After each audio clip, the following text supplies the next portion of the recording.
My church members have been always asking me, สมาชิกในโบสถ์ของข้าพเจ้ามักจะถามข้าพเจ้าอยู่เสมอถึงประโยคนึงว่า why do you go out so much?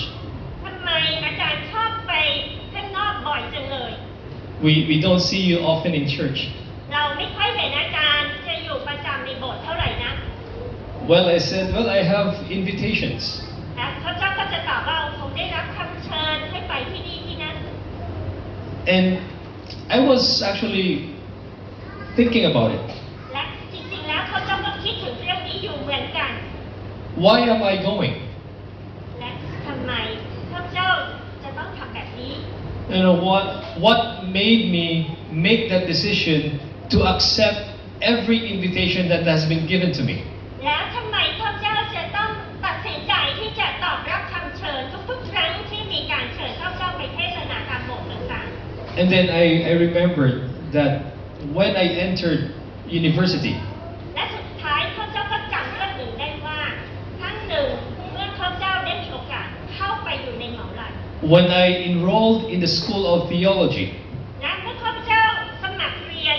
ในคณะปรัชญา I have my friends, my uncles,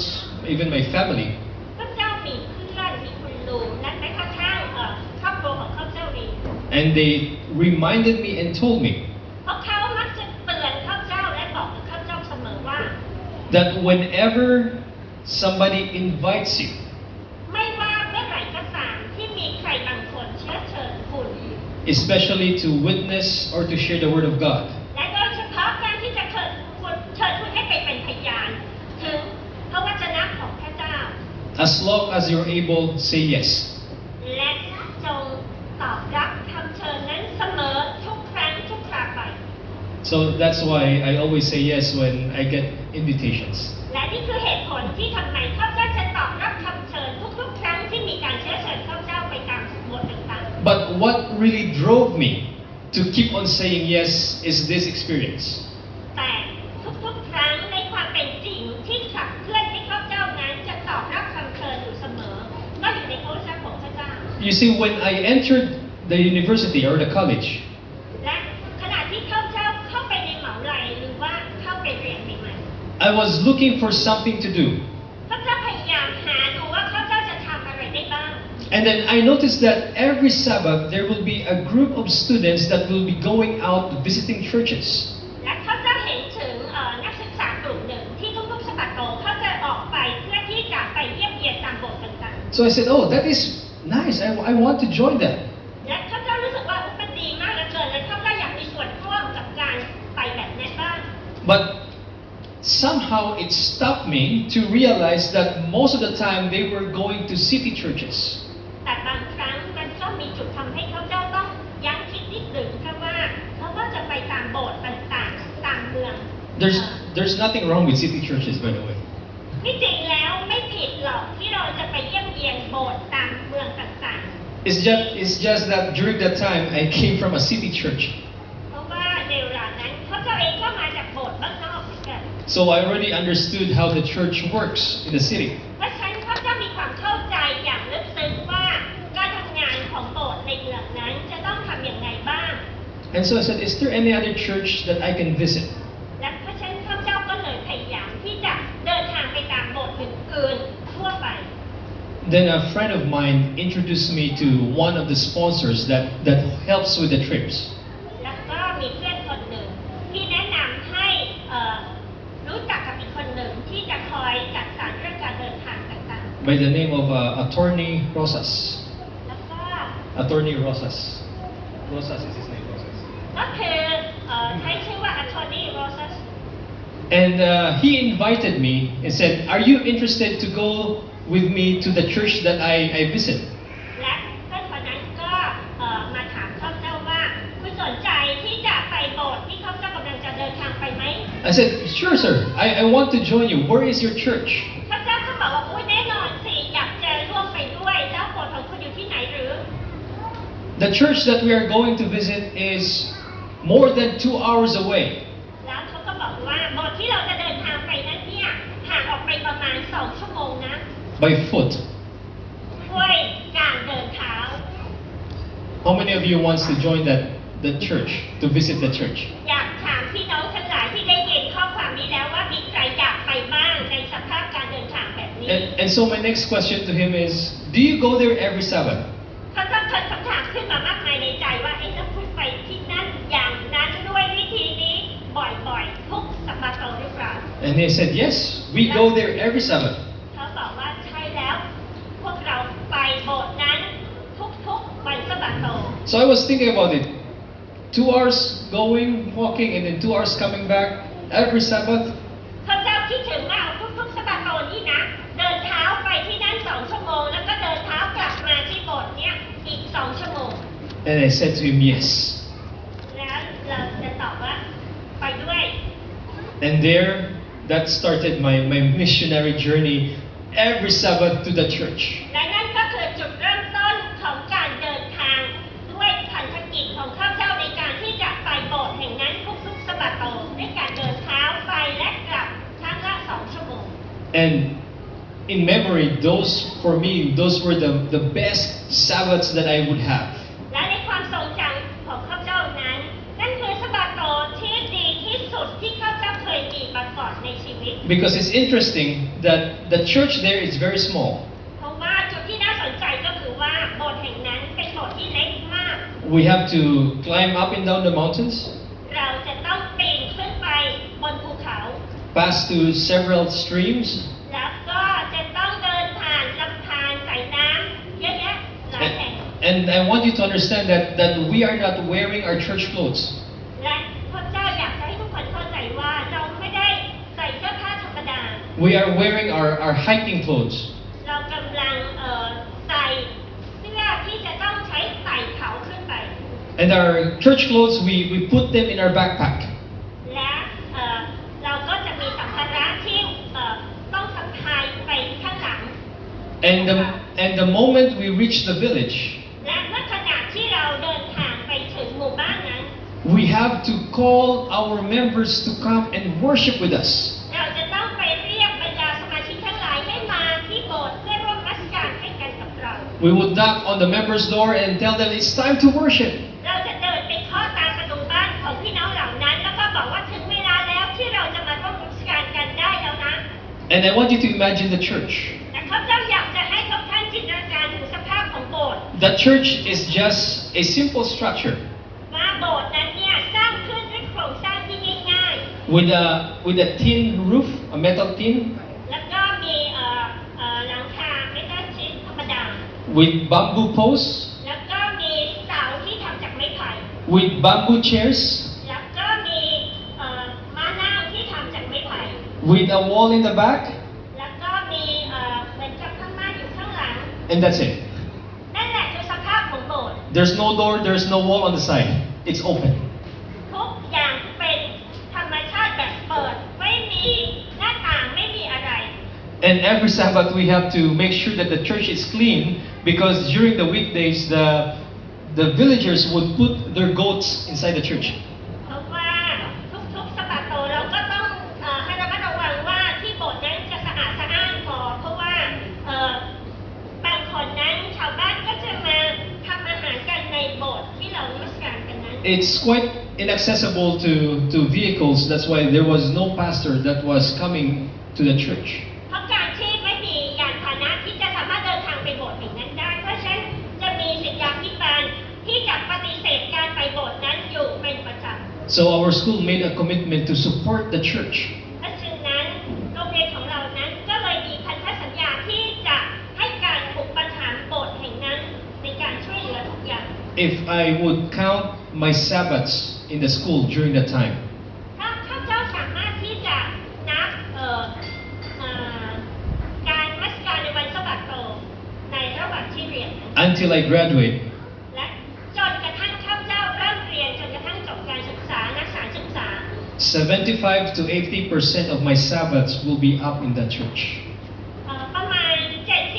75-80% ของวันสะบัดโตที่ข้าพเจ้าจะเดินทางไปที่โบสถ์แห่งนั้นที่เล่าให้ฟัง In fact, when I was in senior year already in my theology, และในความเป็นจริงขณะที่ข้าพเจ้าเป็นรุ่นพี่ตอนที่เรียนศาสนศาสตร์อยู่ Usually senior students are assigned to the city churches already. แล้วก็มีนักศึกษาที่จะถูกจัดสรรให้ไปที่โบสถ์ในเมือง So our dean of theology talked to me and said, I will assign you to a big city church. และเช่นคณะบดีของคณะศาสนศาสตร์ก็บอกว่าอย่างนั้นขอจัดให้คุณไปที่โบสถ์ในตัวเมืองได้ไหม So he put my name as the student pastor for the church. แล้วก็ใส่ให้ชื่อของพระเจ้าคาร์โลนั้นเป็นศิษยาภิบาลที่จะนำนักศึกษาไปที่นั่น And the next Sabbath, และในสบัดโตถัดไป I was back up in the mountain church. พระเจ้าเมื่อถูกจัดให้ไปอยู่ที่โบสถ์บนภูเขาแห่งนั้น I told the junior students, you take the city church, I'll stay up in the mountain church. พระเจ้าบอกกับเด็กรุ่นน้องว่าพวกคุณอยู่ในโบสถ์ในเมืองละกันผมเลือกที่จะขึ้นไปโบสถ์บนภูเขาแห่งนั้น We have less than a dozen church members there. และเราเหลือประมาณ Less than 12 people in the church. ประมาณจำนวนที่น่าจะจำได้คือน้อยกว่า 12 คนอยู่ในโบสถ์ But we are so happy to go there and worship with them. แต่เรารู้สึกดีใจมากเวลาที่เรามีโอกาสที่จะขึ้นไปบนโบสถ์ภูเขาแห่งนั้นและร่วมนมัสการกับพี่น้องเหล่านั้น To fellowship with them. และมีการสามัคคีธรรมกับพี่น้องเหล่านั้น Towards the end of my stay in the school, และตลอดระยะเวลาที่เขาเจ้าอยู่ในช่วงที่เรียนหนังสืออยู่ Attorney Rosas, who was our main sponsor, left the school to accept another call. โปรแกรมของการเดินทางเพื่อการประกาศนั้นมักจะทำให้เรานั้นต้องรับการทรงเรียกจากพระเจ้าอยู่เสมอ So the school somehow decided that, oh, I think without any sponsor, we'll just stop going there. และหลายครั้งที่ไม่มีคนที่จะอาสาไปทางโรงเรียนก็จะบอกว่าถ้าอย่างนั้นเราหยุดกิจกรรมการที่จะขึ้นเขาไปประกาศที่โบสถ์แห่งนั้นก็แล้วกัน My friends and I, my roommates, แต่ข้าพเจ้ากับเพื่อนร่วมห้องเดียวกันนั้นจะบอกว่า pleaded with the school and told them, we will continue to support the church. บอกว่าไม่ว่าคนอื่นจะไปหรือไม่ไปก็ตามแต่เราสองคนนั้นจะไปโบสถ์นั้นอย่างต่อเนื่อง We committed to visit the church until I graduate. เรามีพันธสัญญาที่จะขึ้นไปบนโบสถ์แห่งนั้นจนกระทั่งเราจบการศึกษา But sadly, after I graduated, แต่สุดท้ายแล้วหลังจากที่พวกเจ้าจบแล้ว nobody wants to hike for 2 hours and a half to go and visit the church. ไม่มีใครยอมที่จะไปปีนเขา2 ชั่วโมงแล้วก็ปีนกลับจากเขาอีก2 ชั่วโมงเพื่อไปที่โบสถ์แห่งนั้น Because they feel that the church is too far. เพราะเขามีความรู้สึกว่าโบสถ์แห่งนั้นมันไกลเกินไป I've been always praying for the church. และข้าพเจ้ามักจะอธิษฐานเผื่อโบสถ์แห่งนั้นอยู่เสมอตลอดเวลา 5 years later, และ5 ปีต่อมา out of nowhere, I met a missionary. ข้าพเจ้ามีโอกาสได้พบกับมิชชันนารีท่านหนึ่ง I was driving the van. I was visiting I was in another place. เราก็ขับรถแวนไปด้วยกันแล้วก็จะไปการเดินทางแห่งหนึ่ง This American missionary told me, he said, oh, you know what, I am based in the Philippines. และมิชชันนารีอเมริกันท่านนี้ก็บอกว่าคุณรู้ไหมฉันมีพันธกิจแห่งหนึ่งในฟิลิปปินส์ So I asked him, where about? แล้วก็บอกว่าเอ๊ะพันธกิจอะไรเหรอ And when he mentioned the place, I told him, that's the place that I've been visiting before. และขณะที่มิชชันนารีท่านนั้นพูดบรรยายถึงสถานที่แห่งนั้นเขาก็บอกว่านั่นแหละคือโบสถ์ที่ข้าพเจ้าเคยไปอยู่บ่อยๆเมื่อก่อนหน้านั้น I got so excited. ข้าพเจ้ารู้สึกตื่นเต้นมาก I said, so is the church still there? และข้าพเจ้าบอกว่าโบสถ์แห่งนั้นยังคงมีอยู่ตราบจนทุกวันนี้ใช่ไหม And you know what he said? และท่านทราบไหมว่ามิชชันนารีอเมริกันท่านนั้นตอบว่าอย่างไร The church is there. ท่านตอบว่าโบสถ์ยังคงอยู่ที่เดิม Now that the roads are made, the vehicles can come up the church. ตอนนี้มีถนนหนทางที่จะขึ้นไปยังโบสถ์แห่งนั้นแล้วและทุกคนก็สามารถขึ้นไปโบสถ์แห่งนั้นได้สะดวกมากขึ้น And because of that, they were able to build a structure already. และพวกเขาก็สามารถที่จะร่วมใจกันในการที่จะสร้างสิ่งก่อสร้างขึ้น That they can call a church. และสามารถที่จะเรียกได้ว่าเป็นให้จับได้เต็มปากเต็มคำ And the best part is, he said, most of the villagers are worshiping in the church. และสิ่งที่เป็นข่าวดีที่สุดก็คือบอกว่าช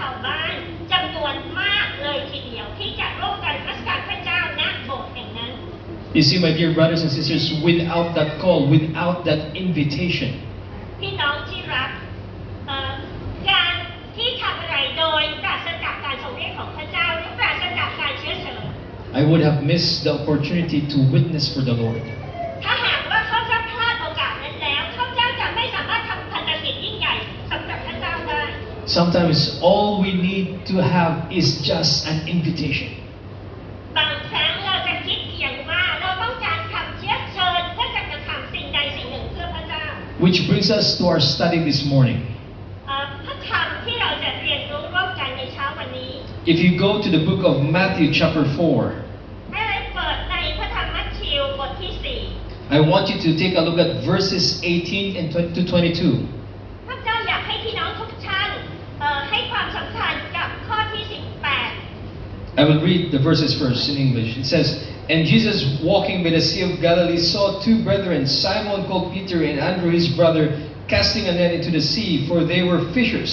And they said unto them, Follow me, and I will make you fishers of men. And they straightway left their nets and followed him. And going on from hence,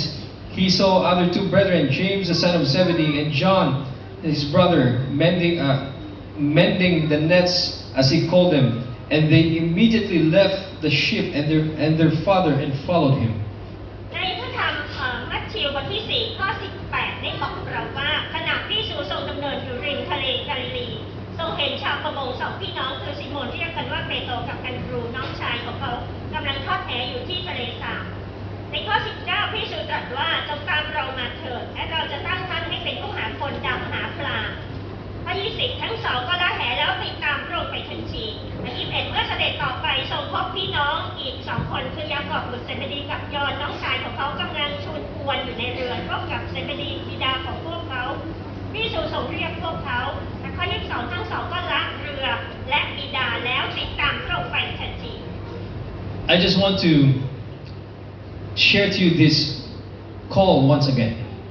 พระเจ้าต้องการที่จะแบ่งปันพี่น้องทั้งหลายถึงเรื่องการทรงเรียกของพระเจ้าว่าเป็นอย่างไร You see, in the Gospels, Matthew and Mark, เราเห็นพระธรรมกิตติคุณมัทธิวได้บอกเราว่า it describes to us the call of the first disciples of Jesus. ในพระธรรมอื่นๆก็เช่นกันที่พูดถึงการทรงเรียกของพระองค์ในบรรดาสาวกของพระองค์ทั้งหลาย But let me bring to you this scenario. This scenario, what was happening during และ that นี่ time. คือฉากทัศน์ที่เราสามารถที่จะเล็งเห็นได้ว่ามันควรจะเป็นอย่างไร Jesus was walking in the lake of Galilee. ขณะที่องค์พระเยซูคริสต์เจ้ากำลังดำเนินอยู่บนทะเลสาบกาลิลีอยู่นั้น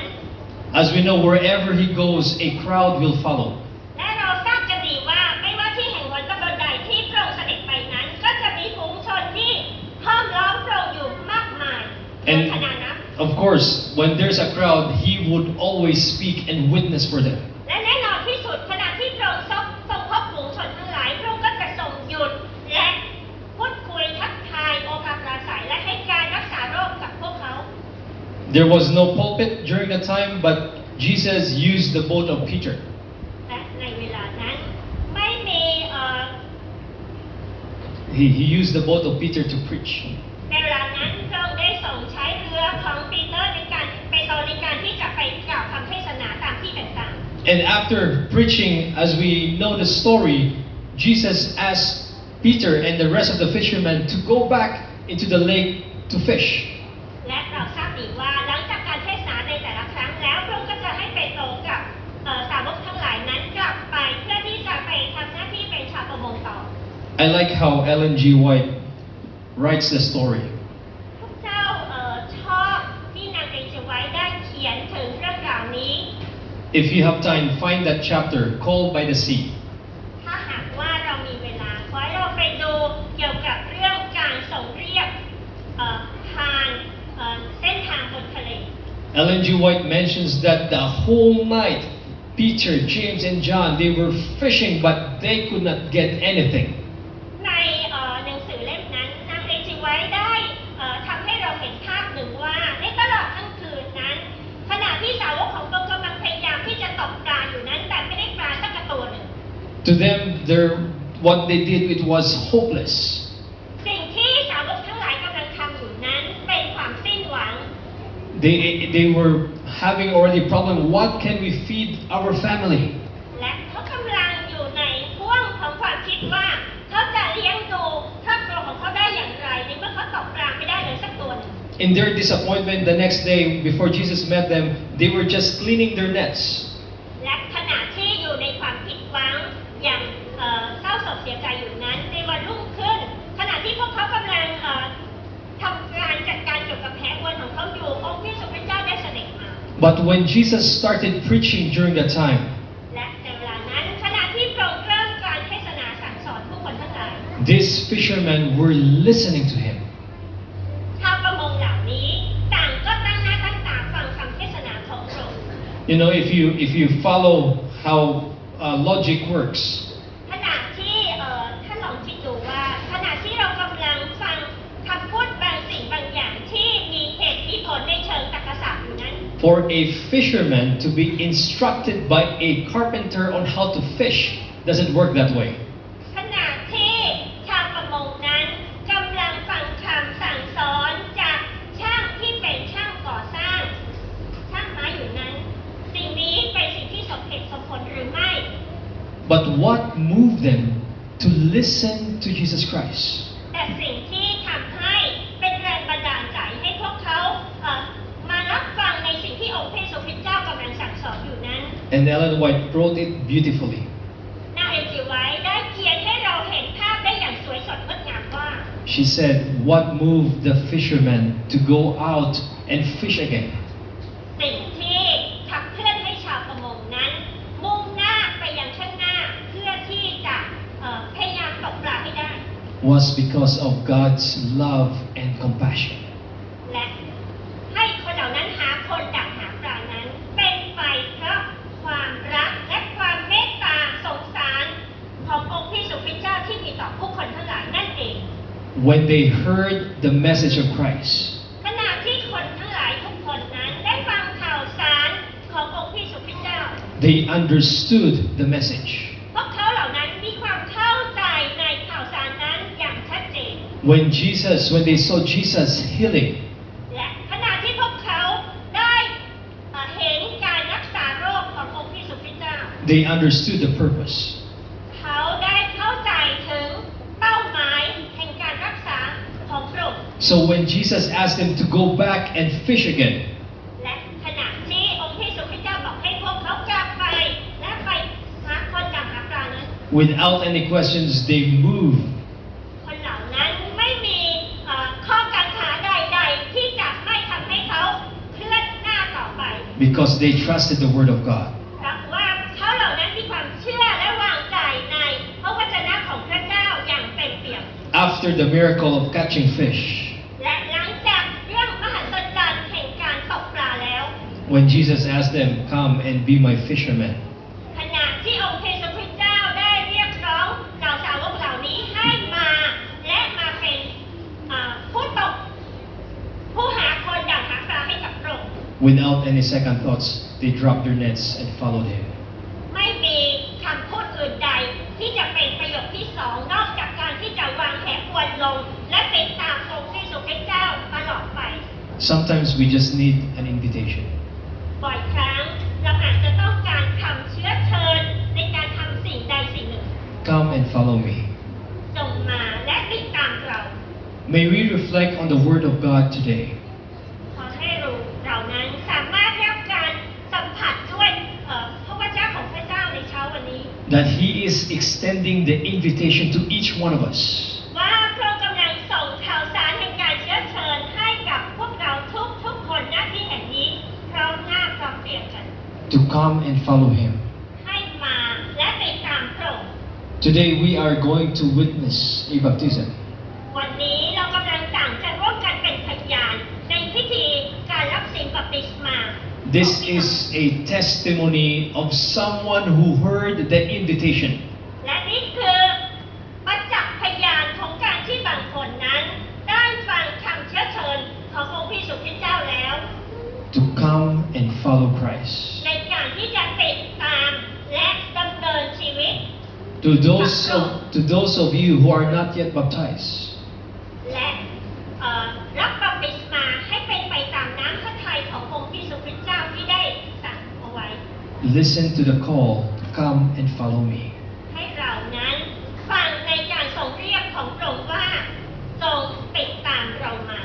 May the compassion and the love of God move you. ขอให้พระเมตตาคุณและความรักของพระเจ้านั้นสามารถที่จะขับเคลื่อน And พวกเรา may ทุกคนแต่ละคน His mercy and grace will be with us always. และเมตตาและ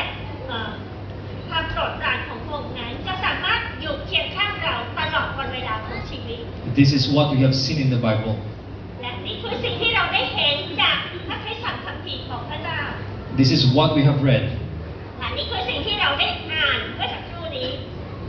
And this is what we are going to experience when we come and follow Him. และนี่คือสิ่งที่เราจะสามารถมีประสบการณ์แห่งชีวิตของเราขณะที่เราตาม